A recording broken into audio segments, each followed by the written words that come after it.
Mesdames et messieurs, bonsoir et bienvenue dans l'invité culture. Mon invité ce soir fait dialoguer l'art avec la pensée.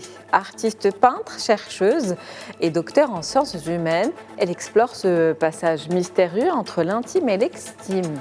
Sous son pinceau, la peinture devient intuitive. Faisons jaillir l'invisible pour tisser de nouvelles reliances. Ses œuvres sont de véritables horizons intérieurs, une quête spirituelle où la couleur et le geste s'unissent dans un souffle de paix.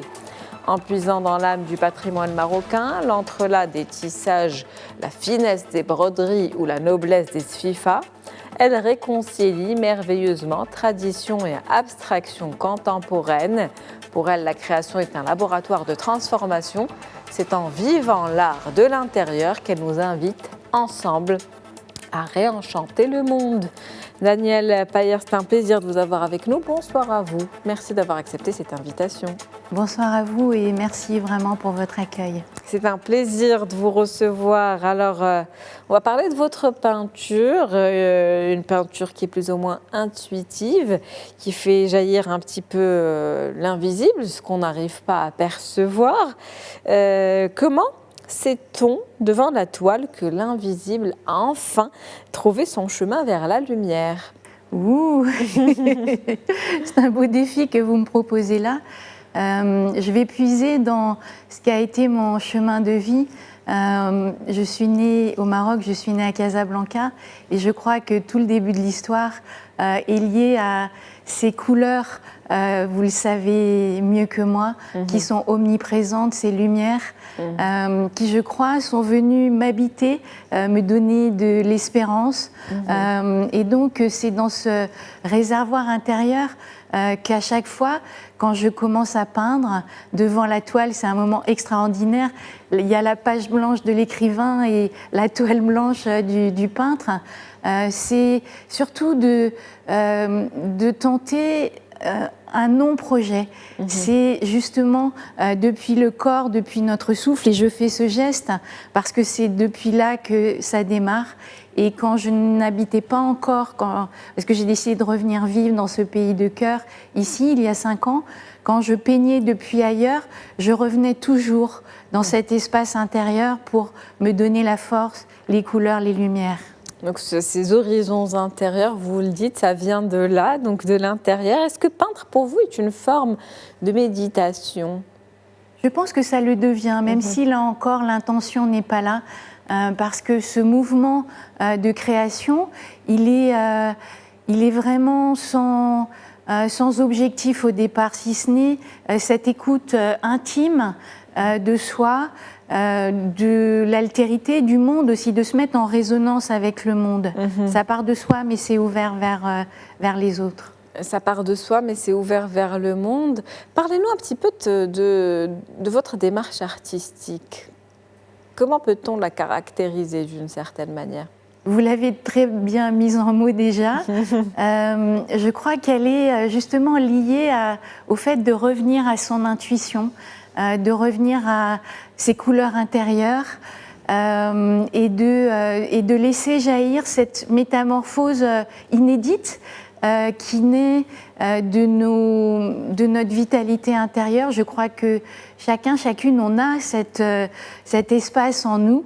Beaucoup de personnes disent « je ne sais pas créer, je ne sais pas peindre », mais en fait, tout le monde a ce potentiel-là et c'est ce que j'aime aussi accompagner depuis ce chemin, moi, que j'ai fait pour retrouver, mélanger ces couleurs. Donc pour vous, un petit peu tout le monde est artiste dans l'âme, que ce soit de manière consciente ou inconsciente, c'est ça ? Oui, ça traduit mes engagements d'accompagnement dans des ateliers de peinture intuitive depuis plus de 20 ans, tant auprès de personnes qui n'ont jamais tenu un pinceau comme des expériences extraordinaires que j'ai pu vivre dans les montagnes avec des femmes du monde rural qui ont un potentiel d'énergie créative incroyable. Notre responsabilité à tous, c'est de créer ces situations pour leur permettre l'expression. mais aussi ces ateliers se sont adressés à des personnes qui ont fait les beaux-arts, qui ont déjà beaucoup de techniques et où peut-être justement cette intuition n'est plus aussi vivace parce que la technique peut la contrarier. Donc c'est comment on revient encore une fois à son souffle intérieur, à ce jaillissement de vie qu'on a tous en nous. Revenir toujours donc à ce souffle intérieur, à soi finalement, bien se connaître pour pouvoir s'exprimer ou mieux s'exprimer vis-à-vis du monde extérieur. Oui. À partir de quel moment vous avez ressenti ce besoin d'accompagnement? Parce que vous parlez d'un certain nombre d'ateliers que vous animez effectivement, de peinture, mais d'autres ateliers également. Vous êtes actrice culturelle, vous travaillez sur plusieurs volets, tous liés à l'art et la culture, mais à partir de quel moment ce besoin d'accompagner les autres est apparu? Je crois là aussi que c'est mon chemin de vie, peut-être dès ma naissance, parce que j'ai besoin moi d'exprimer ces couleurs intérieures, de créer le lien avec le monde. Et donc, quand on s'adresse au monde, on croise des femmes, on croise des enfants, des hommes, des adolescents, des personnes très âgées qui ont un regard sur la vie qui est peut-être un peu plus essoufflé. J'ai des exemples dans des maisons de quartier où des femmes qui ont été abîmées par la vie commencent en disant « Non, moi je ne veux pas peindre, je ne sais pas peindre ». Et elles retrouvent de la joie intérieure. Donc je crois que c'est une nécessité en fait qui s'est déployée tout au long de ma vie. Mais là, on parle particulièrement de la peinture intuitive. Oui. Quand on parle de peinture intuitive, c'est le geste souvent qui est plus rapide que la pensée. En tout cas, c'est censé être le cas. Oui. Expliquez-nous un petit peu comment se déroule ce processus. Oui, j'aime beaucoup l'idée que vous utilisiez le terme de processus parce que c'est vraiment ça. Et dans les ateliers, toujours, comme je le fais quand moi-même je me mets en atelier, en travail, c'est d'abord se revenir dans son corps, dans son souffle. Donc je propose des petits gestes très simples de retour à soi, d'ancrage, parce que on peint depuis peut-être nos pieds, depuis notre corps, et la main ensuite nous surprend dans sa capacité à déployer sa propre intelligence, sa propre intuition. Et il y a bien d'autres personnes, et notamment Picasso qui l'a évoqué, l'intelligence de la main. Et je propose à chaque fois que ce ne soit pas le mental qui intervienne, parce que pour inventer même notre vie, on a besoin aussi de revenir à cette intuition, cette pulsion de vie, cette vitalité. D'une certaine manière, est-ce qu'il faut se dissocier de soi-même momentanément pour pouvoir peindre de manière à ne pas réfléchir, en fait? Ça a l'air compliqué. Pardon. Je pense que c'est au contraire revenir encore plus à son intimité. C'est-à-dire, c'est pas se mettre à côté, c'est vraiment se réhabiter, s'habiter pour laisser ce mouvement venir. Et il y a des miracles. J'ai vraiment expérimenté, à la fois pour moi et les personnes accompagnées, des croisements, des changements fondamentaux dans nos vies, parce qu'on revient en soi, parce que tout part de soi dans notre vie, dans notre manière d'habiter notre vie. Et justement, je le disais tout à l'heure en vous introduisant, vous intégrez souvent des éléments comme la sfifa, comme le tissage, la broderie, donc des gestes plus ou moins artisanaux que